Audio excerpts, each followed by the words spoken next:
Ngayong bagong taon ay pinagdiriwang natin ang Hubileo ng Pag-asa.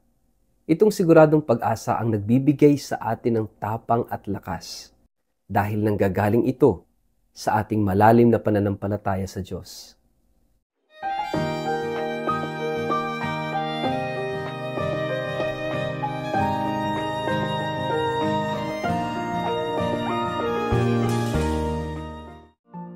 Ang mabuting balita ng Panginoon ayon kay San Marcos. Agad pinasakay ni Jesus sa bangka ang kanyang mga alagad.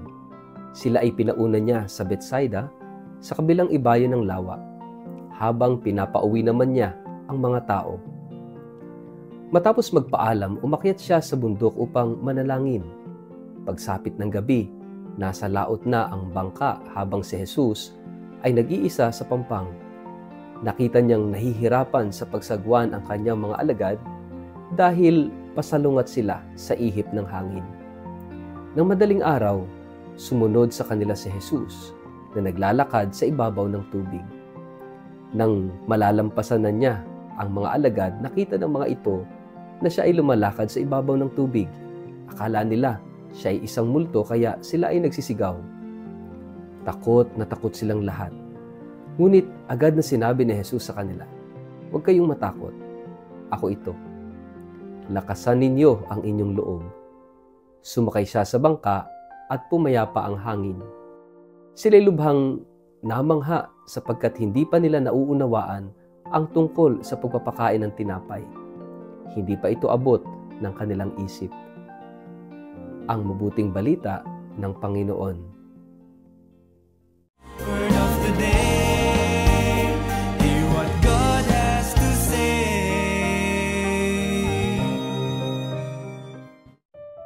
Mapagpalang araw po sa inyong lahat. Kumusta po kayo? Ang ating pong word of the day ay courage. Mga kapatid, sabi ng ilang mga dalubhasa, yung salitang do not be afraid o fear not ay paulit-ulit na binabanggit sa banal na kasulatan mula sa luma hanggang sa bagong tipan. At ito'y nag-appear sa Biblia 365 times.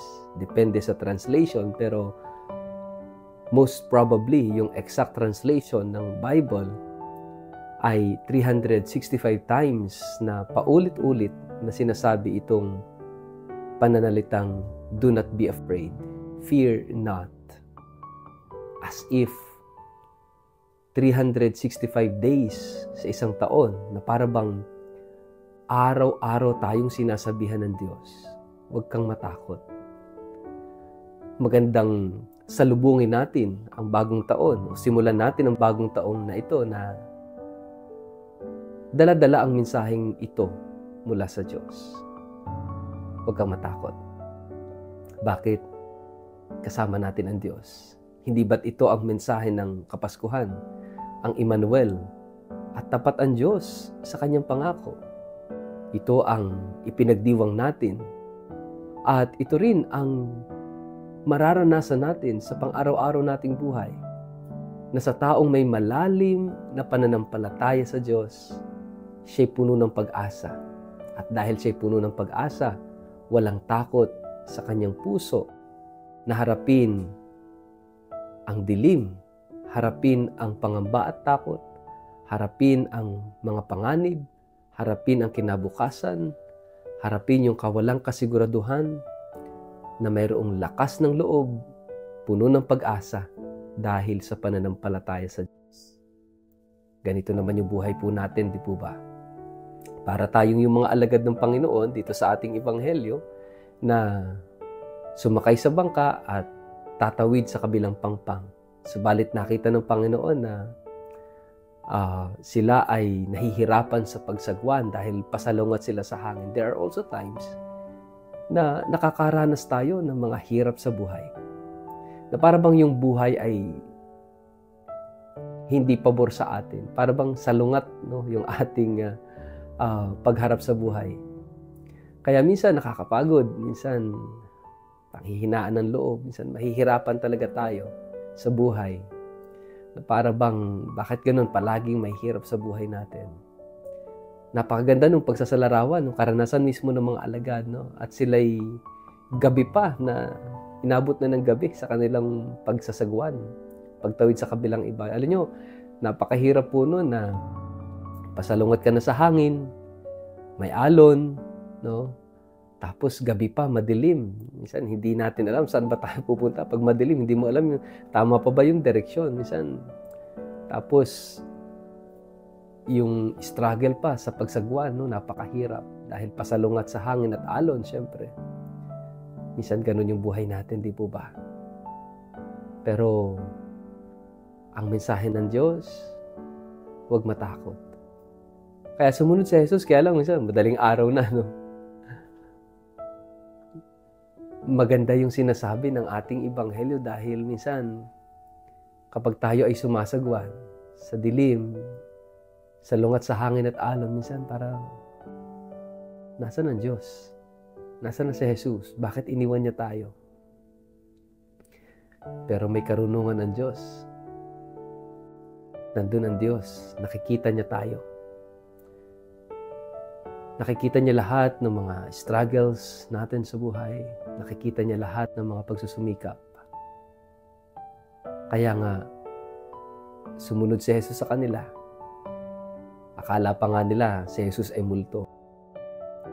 Pero ano sabi niya? Huwag kayong matakot. Ako ito.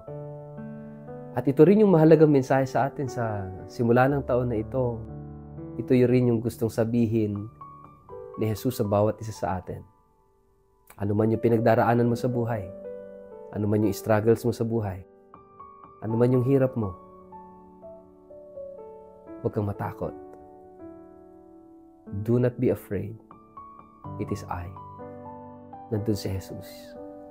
Nandun si Jesus sa mga oras na nag-struggle ka, na nahihirapan ka. Nandun siya sa mga oras na feeling mo gusto mo na sumuko. Pero huwag susuko. Pasakayin mo si Jesus sa bangka mo, katulad ng ginawa ng mga alagad. Katulad ng ginawa ni Jesus, sumakay siya sa bangka. You just need to let Jesus be in your boat. And everything will be alright. Everything will be fine. Ito yung hamon sa atin, mga kapatid. Yung bangka ay simbolo ng buhay. Pasakayin natin si Jesus sa bangka.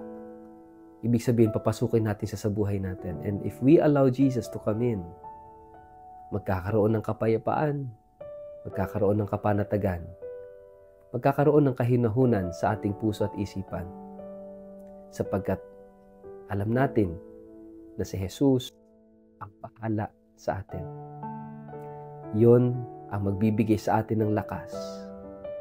Alam mong kasama mo si Jesus sa lahat ng bagay. Sa ngalan ng Ama, at ng Anak, at ng Espiritu Santo. Amen. Ama naming Diyos, salamat sa pagsusugo mo sa iyong anak na si Jesus upang palakasin kami sa oras ng aming kahinaan. Damayan kami sa oras ng aming kaguluhan. Salamat sapagkat pinapunta mo siya sa buhay namin upang maging lakas namin. Amen. Pagpalain po kayo at ingatan ng makapangyarihang Diyos, Ama at Anak at Espiritu Santo. Amen.